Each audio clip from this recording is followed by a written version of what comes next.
Allah itu terlalu tinggi untuk kita bayangkan. Kita nggak usah terlalu jauh lah. Kentut kita aja ini, kita nggak tahu bentuknya kayak mana, tapi kita bisa merasakannya. Ada baunya, terus roh itu sendiri. Kawan-kawan, dia sudah mulai bingung memikirkan konsep ketuhanan yang dia pikirkan. Maka dia sudah mulai berbicara ya, bahwa kentut kita ini tidak ada wujudnya, tapi bisa kita rasakan. Kan? Apakah dia mau mengatakan apa ya? Saya nggak tahu. Karena saya meminta dia menjelaskan bagaimana konsep ketuhanannya, Tuhan yang hidup itu. Dia kelimpungan ya kawan-kawan. Mengapa dia lari ke kentut? Saya nggak tahu itu apakah ada hubungan linear antara yang mau dijelaskannya atau tidak. Atau dia hanya mau menjelaskan tidak kelihatan tetapi terasa. Mungkin begitu ya. Nah, kalau memang itu yang digiring dia, memang dia tidak mengenal apa yang Tuhan yang dia sembah. Kalau ya Tuhan orang Kristen jelas, Kejadian 1 ayat 26, kita nggak bisa lari dari sana ya, bahwa dikatakan di sana bahwa manusia itu serupa dan segambar dengan Tuhan. Maka kalau untuk buat perumpamaan, gunakanlah itu, manusia serupa dan segambar dengan Tuhan. Kalau mereka masih kebingungan, dia bilang Tuhannya hidup. Sementara Tuhan itu berfirman bahwa yang memiliki jiwa akan mati, semua yang memiliki jiwa akan mati. Artinya jiwa itulah yang menghidupkan. Atau mereka mengatakan, wah Tuhan kami hidup tanpa roh, tanpa ini, tanpa itu, ya silakan. Apa yang membuat hidup?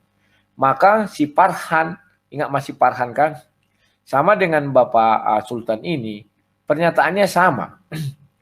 Kalau kalian tonton nanti video itu, dia katakan seperti kipas angin. Kalau si Farhan bilang kipas angin. Kalau beliau seperti perangkat elektronik, ya kan? Dimasukkan baterai. Berarti orang ini tanpa sengaja mau mengatakan bahwa Tuhan yang hidup itu ada energi lain. Yang kalau energi itu dicabut, maka dia mati. Ya kan? Karena dikasih energi itu, maka dia hidup. Pertanyaan saya, apa energi itu? Kita nggak tahu. Ya kan? Mereka bingung sekali untuk menjelaskan konsep ketuhanan yang hidup ini. Hidupnya bagaimana? Apa yang membuat hidup? Ya. Mereka bingung. Dan mereka selalu mengatakan bahwa Tuhan yang mereka sembah itu bukanlah Tuhan seperti manusia. Oke, kita terima tidak seperti manusia. Tetapi seperti apa? Karena kitab suci mengatakan, contoh Bible. Bible mengatakan kitab suci itu Tuhan memiliki tangan. Tuhan memiliki mata, memiliki hidung, telinga, dan sebagainya. Artinya benar Kejadian 1 ayat 26. Bahwa manusia yang diciptakan Tuhan orang Kristen itu serupa dan segambar dengan dia. Artinya boleh kita simpulkan, boleh kita katakan bahwa Tuhan yang orang Kristen itu ya seperti manusia. Memiliki mata, hidung, telinga, dan segala macamnya. Maka kalau ada orang, ini saya tidak menyebut satu agama, misalnya agama A, B, C, D, F, G, mengatakan, wah Tuhan yang kami sembah tidak seperti manusia. Ya, tetapi di dalam kitab suci dijelaskan, dia memiliki tangan. Artinya agar tidak seperti manusia, maka seperti laba-laba, tangannya 6. Kan bisa. Paham ya kawan-kawannya? Tidak ada yang lain yang memiliki tangan di dunia ini yang bisa kita lihat. Contohnya Venom. Venom banyak tangannya. Udahlah. Laba-laba kakinya itu sebenarnya. Tapi kan bisa jadi tangan ya. Atau kayak monyet lah, 4. Nah, biar jangan seperti manusia. Misalnya manusia tangannya ada 2, kiri dan kanan.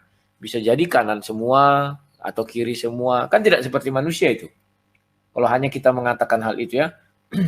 Memiliki mata. Mata manusia normal 2. Maka kita sudah banyak menonton film-film raksasa yang matanya cuma 1 di tengah. Kan demikian. Atau filmnya siapa itu ya, ada matanya banyak, mata semua isinya di kepala ini. Penting tidak seperti manusia. Atau seperti apa lagi? Misalnya lidahnya. Banyak itu kan kayak siapa itu dewa itu yang kalau dilihat orang membatu kan, lidahnya kan kayak ular. Katanya gitu kan. Jadi kawan, inilah orang-orang yang tidak paham. Ya, mereka bertuhan tapi tidak mengenal Tuhannya. Maka saran saya, langkah pertama yang harus kalian lakukan, kenali dulu Tuhan kalian. Setelah kalian kenali Tuhan kalian dengan baik dan benar, baru kalian bicara Tuhan orang lain. Baru kalian mengolok-olok Tuhan lain. Baru kalian mengoreksi Tuhan lain. Tapi selagi kalian belum kenal Tuhan kalian sendiri, Saya harap jangan lakukan hal itu. Kenapa? Kalau kalian lakukan hal itu, maka seperti Bapak Sultan ini, untuk menjelaskan konsep ketuhanan yang tidak bisa dilihat tapi bisa dirasakan, dia menyetarakan dengan kentut, kawan. Ngeri, kawan.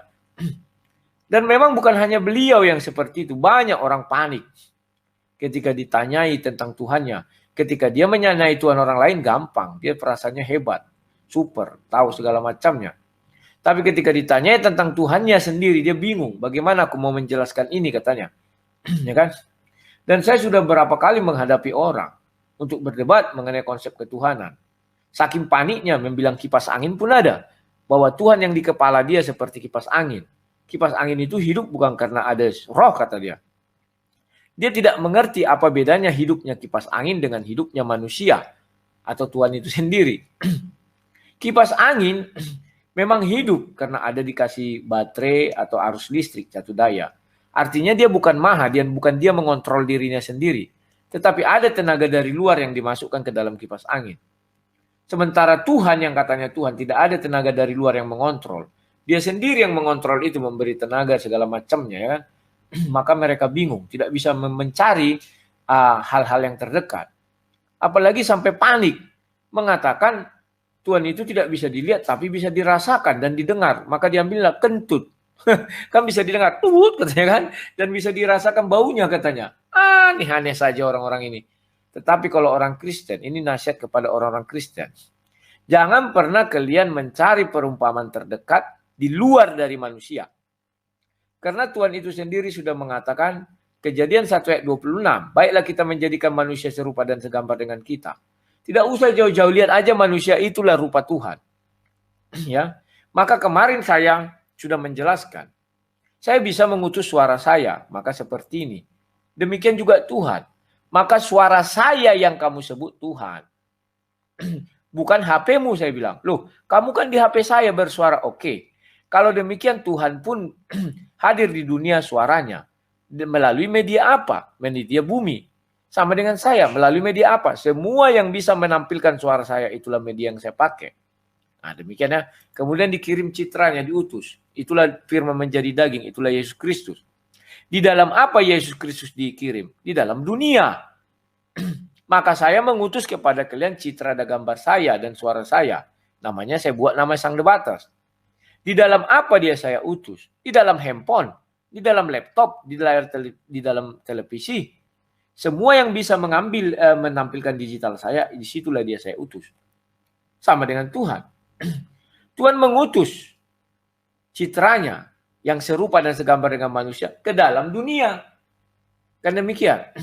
Tidak mungkin Tuhan mengutus citranya yang serupa dan segambar dengan manusia ke planet Venus, Jupiter, yang dimana di sana belum ada manusia. Kan lucu. Terus dari sana ngapain ke sana? Manusia di bumi. Tentu diutuslah ke bumi. Sama dengan saya utus citra saya. Karena saat ini, masih inilah yang bisa menampilkan citra saya. Telepon, handphone, segala macam. Ya, nanti mungkin banyak lagi. Kemarin jam tidak bisa, sekarang jam udah bisa. Ya kawan-kawan ya. Jadi percayalah kawan-kawan. Pahamilah dulu konsep Tuhan kalian, baru bicara ketuhanan orang lain. Dan kemarin ada saya lihat Paul Sang. Malam ya, habis saya diskusi, dia membuka sebuah room Zoom. Di situ dia juga kebingungan menjelaskan Trinitas itu sampai coret-coret semua kan. Ini ke sini, akhirnya salah entah apa ya. Kayak gitu kawan-kawan. Kalau orang-orang bingung sendiri tentang konsep Tuhan yang dia sembah. Kalau saya nggak pernah bingung dari dulu. Karena sudah dikatakan marilah kita menciptakan manusia serupa dan segambar dengan kita. Titik, selesai. Jadi untuk melihat manusia itu gampang. Tuhan itu gampang. Lihat aja manusia dia dibilang serupa dan segambar. Kalian kira yang berucap itu orang mabuk? Tidak, Tuhan itu langsung dibukakan rahasianya. Ini loh rahasiaku, bahwa aku serupa dan segambar dengan Tuhan. Selesai kawan. Ya kan?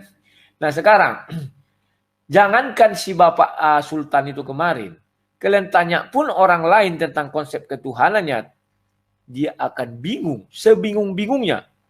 Jangankan hanya kentut. Mungkin nanti dibilang suara dari mulut kita, gitu ya. Itu dibilangnya Tuhannya juga itu. Perumpamaan Tuhannya. Atau apa lagi? Macamlah dia akan bilang. Karena dia tidak mampu menjelaskan Tuhannya. Kalau kita tanyai. Tetapi dia betapa seperti super powernya, seperti hebat sekali.